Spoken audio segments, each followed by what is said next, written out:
ישראל מצידה שלחה מאות מרואיינים לתקשורת הזרה שינסו להסביר את הצד שלנו. נגד ישראל מתנהלת מערכה נוספת, חשובה לא פחות, באינטרנט.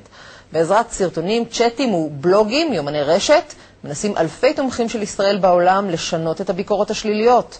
כתב חדשות החוץ אלון ולן. Das ist eine Scheiße, was hier... Oh, bitte, Merbig, was ist hier going on here? Jetzt, du stopp jetzt, ja, das ist nicht, kann nicht weitergehen. מערכה נגד חמאס לא מתנהלת רק בעזה, תאמינו או לא, שדה הקרב הוא גם ביוטיוב, גוגל, פייסבוק ובאלפי אתרים אחרים.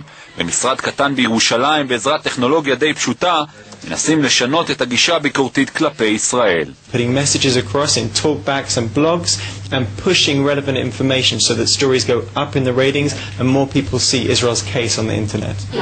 עשרות משרדים כמו המשרד הזה קיימים בעולם. עמותת Stand With Us מגייסת אלפי דוברים שאוהדים את ישראל ומסבירה להם איך לעשות את המלאכה. לפלסטינים אלפי אתרי תעמולה נגד ישראל, חבר'ה האלה מנסים לאזן את התמונה.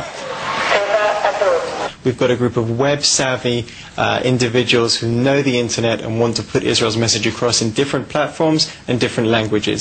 There's a battle happening on the front line, but the battle for public opinion is happening on the internet. ברשתות הטלוויזיה הזרות ישראל מתוארת כתוקפנית.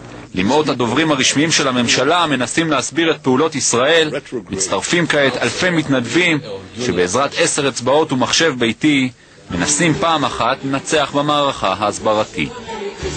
We wish you a Merry Christmas and a Happy New Year. We wish you a Merry Christmas. We wish you a Merry Christmas.